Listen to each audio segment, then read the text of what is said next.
Welcome to another episode of Pro Style Podcast. And today I am joined by former Vandy alum, former Chicago Bear, former Carolina Panther, former Tampa Bay Buccaneer, my former on the road roommate, my guy DJ Moore. How you doing, man? Man, I'm hanging in there, man. Yeah, man. Man, you done joined story time now. People are loving your stories. You know, when I first started out, I was just like, you know what, I need somebody to jump into this story time with me. What made you come on?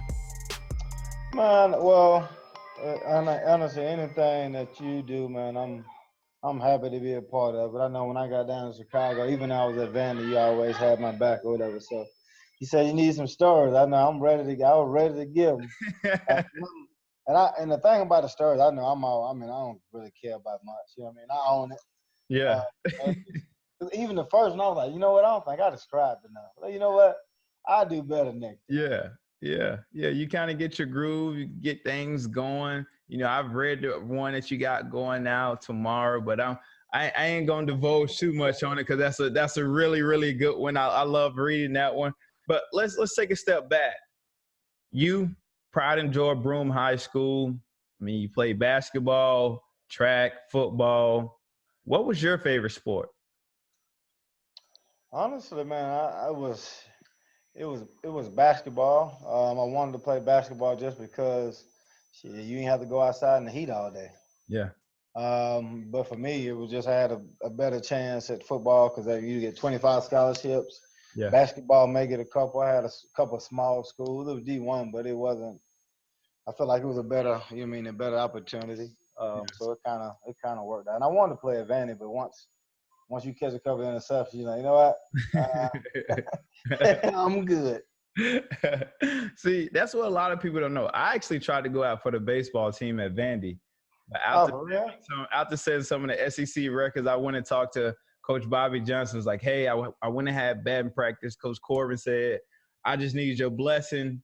I could be on a team.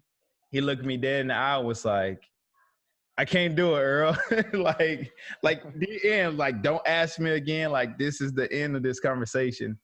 And to hear guys, always want to play, multiple sports. We had a couple guys that did it at Vandy, but once you have that blew my mind. Once you have that blew my mind. Like, and I love Jamie Graham, man, but like he wasn't like that. You know what I mean? To do both like that, and it's just like. Yeah. The other cats, you just wouldn't let them do it. I'm like, man, we used to let that cat do a lot, man. That cat got away with murder. Yeah. Murder. I don't know what was going on with that. It was crazy. To be a double sport, two-sport athlete, and they got shot down, and then Jamie Graham come in.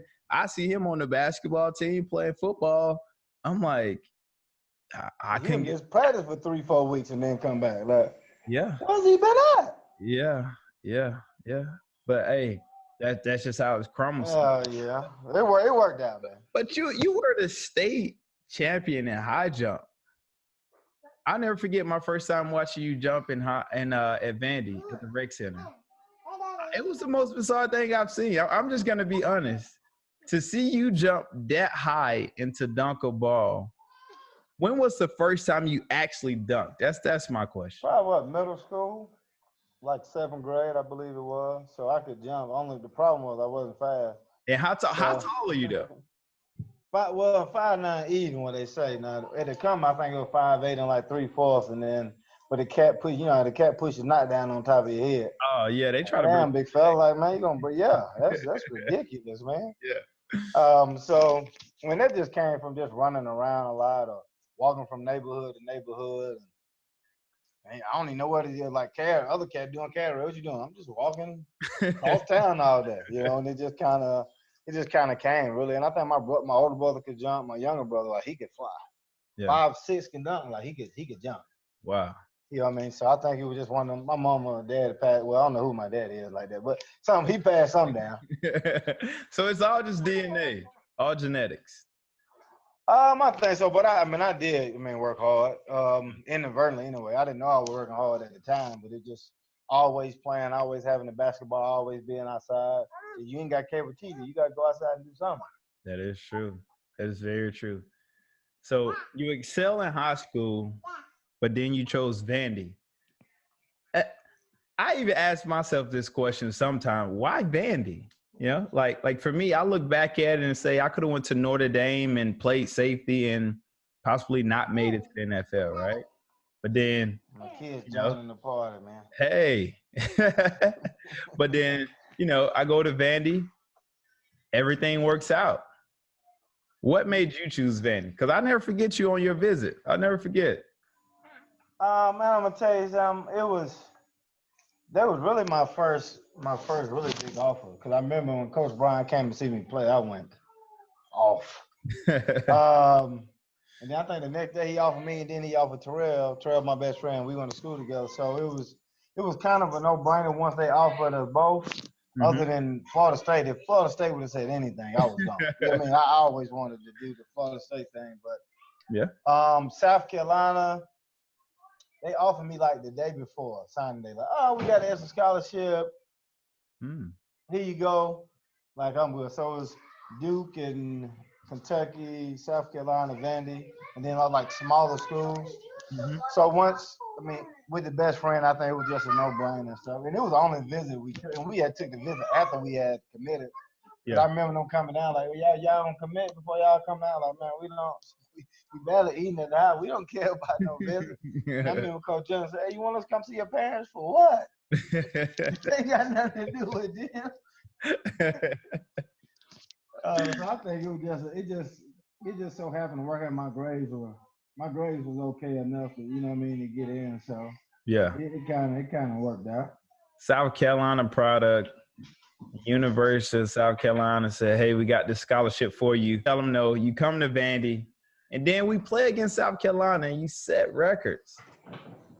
I mean, I don't know what it is, man. Just playing against your hometown team. I think it's the same way in the NFL when you like come home or something. Yeah. You just kind of, I don't know if it's just like you just feel a different way. It's weird. It always works out. Yeah. If I'm a coach, if you coming home, you from here? Yeah. We got that. Yeah, I was about to say that the coaches do a good job too with putting guys in those positions. You know what I mean? Like when you're playing back home, like when we play against the Titans, I felt like every pass was meant for me. Every play was meant for me. Every time I came in the huddle, it's like, yeah, Earl, you got to switch. They want you to run this route. I was like, all right, cool. It's like, hey, you got to switch. You know, it's like you just kept switching, and you would hear the play call, and you're like, yeah, I'm the number one guy in this progression. And that happened like just about every series. But then games after that, you'll be like the number 3, number 4. It's weird, man. It is weird, though. Yeah. But, I mean, when you're going back home and even when playing against South Carolina, you just want to show them like, hey, man, you should have offered me a long time ago. Man, I went to a camp, and I don't even run fast. I even ran fast, which was a surprise. Like, I was like, the old Madden where you running and you got the tunnel vision? Yeah. Like, no joke. I'm just in it like, oh, my God. I am getting it. You know what I mean? And then when you run and people turn around, I only had to do that one time. I'm like, yeah, this is fast. I'm going to ever run. He offer me now. I mean, because we went down there, they had good teams. We beat them 2 out of 3 years. Yeah. I think after the first year, second and third, I mean, they were ranked pretty high. Yeah. They always had terrible drunk quarterbacks, though. So it was if you was a DB, it was always good for you. Terrible drunk quarterbacks. Well, let's talk about your draft there a little bit, because I remember watching that draft, and I'm sitting there like, what is going on?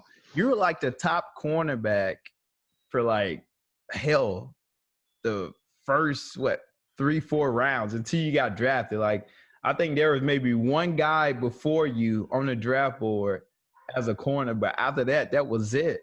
What happened? There was none. I don't listen, man. I'm still trying to figure that one out. Yeah. That shit tore my heart out, bro. I'm sitting there because in my head it's like, okay, going into it, I'm like the number 3. I'm like, you know what? Even if you slide to number 5 in the cornerback slot, you'll be good. Very true. Man, I'm sitting there watching that shit like, man, what? And I ain't even watching because I'm just thinking, I'm at the cookout, I'm gonna chill. Somebody to call me. Hey, tomorrow me and my homeboy flying to Miami.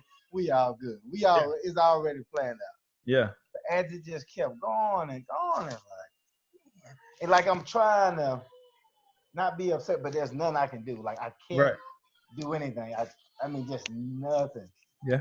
And so I think it was Denver called me at 42. They said, we're going to pick you or Fonzo Smith. Wasn't me. I was all right. I think third round, the Vikings said they were going to pick me or Asher Allen. Well, shit, wasn't me. Yeah. And then Chicago called me, I think it was at the beginning of the third or fourth round, whatever it was. They said, yeah, next time you come up, we got to pick. We're going to pick you. So it was like, and they had like 10 or so picks before that. So I kind of knew. Yeah. But I was upset, man. I was just like, I didn't care, man. Like I can't explain it. And people like, well, you should be happy. Like, no, man. Like, man, I work real hard. Like the money difference is just, that was the old cheese bread. Yeah. Like it just was different. Yeah. I mean, so it was just like, oh my goodness, man. And like it was, I think I might have been like the 13, 14, like corner. Yeah. Period, which was just like, nah, this is ridiculous. I mean, SEC. I knew I couldn't run. I just knew I couldn't run fast. So we did the vertical. We did runs and everything. My man come outside. My man, you making some money. I'm like, yeah. And we got to run still. We run, and I run. The thing is, though, like if you run that time now, I think I ran a 4.53. If you run that time now, you're golden. They don't care. The They year do not. after Joe Hayden ran the same time, he ran slower. Yeah. It was fine. Yeah. Yeah. I was like, what? Even this year, the guy Joanne from Vandy. Oh, I think he ran. Oh my. 4.7 almost? Like very bad 4.6s. Nuts. And I seen. I'm happy for it because I'm just like. Yeah.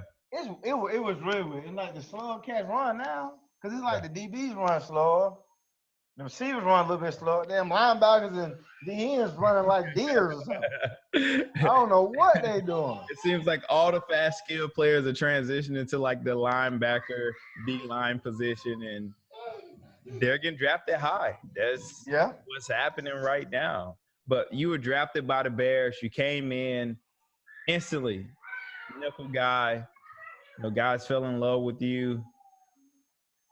That scheme that Lovey ran with cover 2, how did you get it? Well, I'm going to go back because they didn't like me at first. I was, can we cuss on you? Yeah, you can do whatever. Oh, yeah, I was an asshole. Like, I was nice to, like, teammates, but coaches and shit, I didn't. Because even in college, I had some space where I was just, and when you look back on it, it's like, man, yeah, you was a little much, kid. Yeah. That first year it was something else. Me and Hope was. It was. I don't even know how I made the team. Honestly, look back on it, like I was so outrageous, man, that it shouldn't even happen. And so I remember I forgot who talked to me like, "Hey, man, you just gotta play the role. Just act like you like it. How your wife doing? Like, you don't care nothing about your wife, but how she doing? How your kids doing?" And kind of once I got that, and then once I got in the nickel room. And honestly, I gotta give credit to Lovey on that one. He, the way he made me like study this stuff. Cause in the DB room, coach look at you like you can count to 3, you can play for me. I was like, hell nah, you gotta count to 125, front backwards, every kind of way. So the first time I went in there, he asked me like, he never asked you your position. He'd be like, what Earl doing? What do you mean what Earl doing? So boom, next I go back home. I'm gonna study what Earl was doing. Right. Yeah. He get back in. He's like, "Oh well, shit. What Pepper's doing? Like, what he doing on this play?" I don't know, Ivan. So now I go back. I gotta study everybody's stuff. Yeah. Get back on ready. Like, yeah. Ask me a question today. Guess what you do? He ask me about nothing. Like this one, this guy is slick. Yeah. So before you know it, it's like, damn. Like I know a lot of stuff. Like I can literally, coach it. And that goes to say, because even when he cut me, when he cut me, it was weird. It was really weird. But at the same time, he was like, man, if you want to coach in a couple of years, man, you'll be a great coach.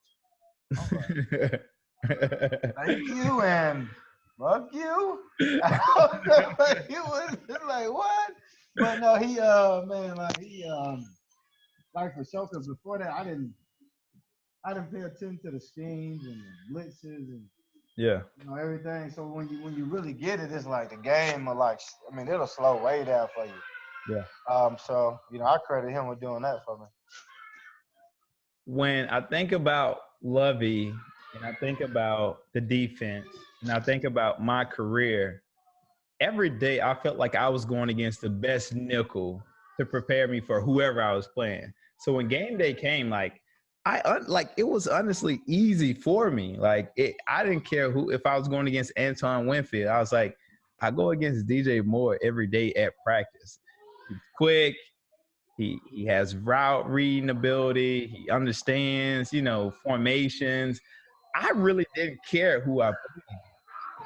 Were there one guy that you loved to play against whenever you stepped out on the field on Sunday? Man, I would say I always liked it Donald Driver, really though. Yeah. But Honest Baldwin, it was young. Me and him had a couple of good. Like when you just respect each other, but he's just like, okay, this cat can play a little bit. Yeah. But I would say I guess Driver because we played against him a lot. Yeah.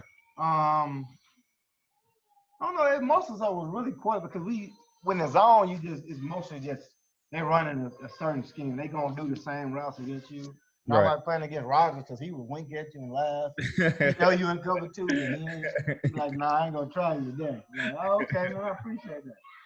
I don't know, man. I think the fun I had was really like you saying, like that practice, man. It was a blast, man. Yeah. Yeah. Like cats would get heated and then they would cool off. Yeah. It was so competitive because everybody knew everybody's strengths and weaknesses, and it was like a true like chess match. It's like, hey man, like I know this cat know this right. We gonna have to figure this one out.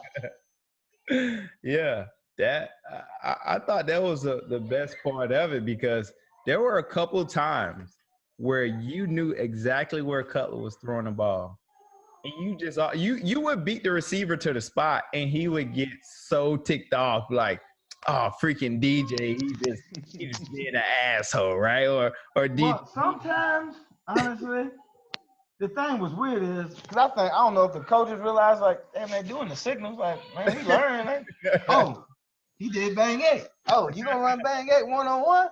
I'm gonna go get it. You know what I mean? So at practice, like they never really switched it up. I don't even think they realize it. Sometimes it's like you.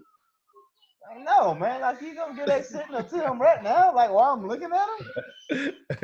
Yeah. Come on, I'm terrible at 1-on-1. This is the hardest thing ever. Yeah. We never change signals in practice. Never. Whatever signal we had going for the season, that was it. Now, if we knew a defense, had caught on to our signals, obviously we'd change it then. But in practice, no, we just run it.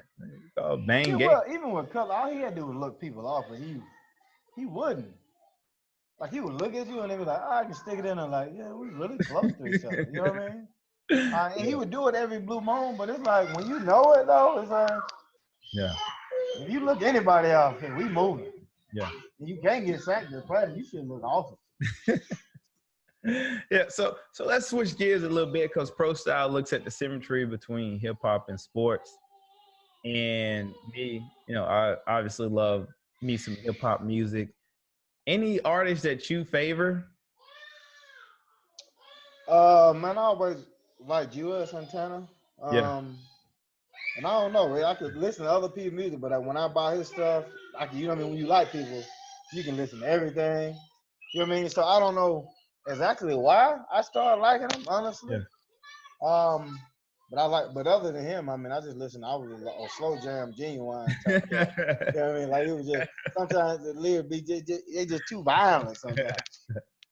So what's the symmetry that you see between hip hop and sports? Rappers want to be athletes and athletes want to be rappers. You see that with Drake. He seemed like one of them kids that was real lame, but he always hanging around the athlete. Now he done got a little cred. Now he get to hang out with everybody. Yeah. But it goes. I think everybody. Even I made a couple of songs. I think everybody just about. Yeah. Like it just goes. It goes kind of hand in hand with like the clothes you wear, the the language. When you go out, that's who you hang out with. Yeah. Like if there's somebody in your city who rap or was in Chicago, I don't know who the cats was. Yeah. I just know they all look like they had some money and everybody was in the same. Everybody was in the same circle, kind of respected each other. Yeah. And then everybody dipped and dabbled, and you look up and Kevin Durant rapping, and Yeah. this cat rapping, and that cat Very rapping. true. I mean, then you listen to, I mean, before the game, you listen to songs. You Right. listen to, you know, the street is a song, the more hype you kind of get. Yeah. You know what I mean, before the game. So I think it always kind of go hand. It's always weird when you play weird songs before games. Oh my God. It's just like, what is that? Now, sometimes you gotta guess the crowd if they white, you know, Yeah. they want to hear this, they hear Yeah. that. I did like a play-by-play for a little small college down here. Mm-hmm. They were just they was playing some hood stuff. Oh my God! After a couple games, he went back to the old school, had a little Taylor Swift, a little other stuff. And I'm like, man, this for the kids, man. But Yeah. I think it's more. I think it's more than necessary, especially for sports, man. For those two to be connected. Yeah, no, they definitely tend to cater to their audience, especially depending on who you're playing against and where you're playing. But one thing about Chicago is that I feel like we had the same pregame playlist for at least 4 years. Like you get your Soulja Boy, you get your little Drake, you get your little Future song, and that'd be it. It's like, who is in charge of this music? Like, it would be the same songs over and over. Devin would get the return. They play Soulja Boy. Everybody started doing a little Soulja Boy dance, and that was it. Like, that's it. Well, yeah, I'm gonna tell you something, and they did do that, but I didn't even care. I would daydream and joke around. You know what I mean? I didn't even. A lot of times I didn't even hear the music. A lot of times cats would run routes and have the headphones on and everything. So it was. Man, I really didn't pay attention, but they did play. It was always predictable. Because I remember for a while they used to play Go DJ if I made a play too. Yeah. It was really predictable, man. But it just for the fans though, it's great. It just They love it. I'm sure Hester got tired of doing the Soulja Boy. Everything go out of style.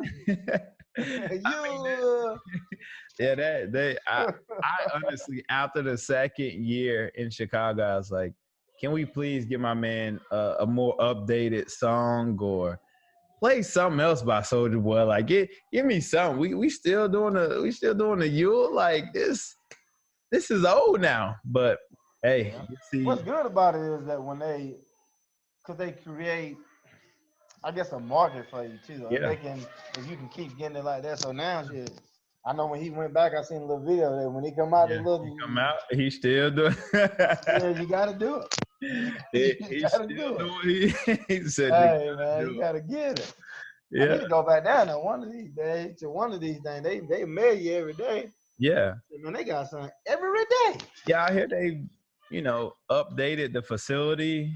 They the alumni engagement has increased a little bit, but I haven't been back. All right, well, I've been to Chicago, but I haven't been to the Bears facility. But I hear they're doing big things, man. Go back one of these days, man. Yeah, we gotta get back up there. But man, this has been fun. How can the people follow you on social media? I don't even do it much. I'm on Twitter. I'm at DJ130. If you message me, I'll try to message you back, but I don't. But I would do it, and then I'd go like a month. And I ain't seen it. Instagram, I think is DJ132. I'm on there most, but I don't really. I don't post. I follow a lot of people because I just like to just people watch. You know what I mean? Everybody living their greatest life. Oh my God. Yeah. Ain't no problems. I said, okay. The same thing on there. I think Facebook might be the same thing. Yeah. But normally when you hit me up with a message, I try to hit you back. Or cats want to do like podcasts or something. I don't really mind. I'll talk as much. Try to tell them what you want to hear. I'll give it to you. We can talk as much trash as you want to talk about whoever you want to talk about. Hey, that's my man DJ Moore, the newest member of Storytime. Check it out, www.prostyle.com. On Tuesdays, he releases story. It's fascinating. I mean, it's great. You guys should check it out. Go check him out on social media, DJ Moore 30. You won't be, you be happy you went and checked him out and follow him. Just trust me on that one. I'm trying to get into it. I'm going to try to be more consistent. It's hard. But hey, man, I appreciate you rocking out with Pro Style today, bro. Oh man, no problem. Thanks for having me anytime, man. It took you long enough though. Yeah. My man, appreciate it. All right, man.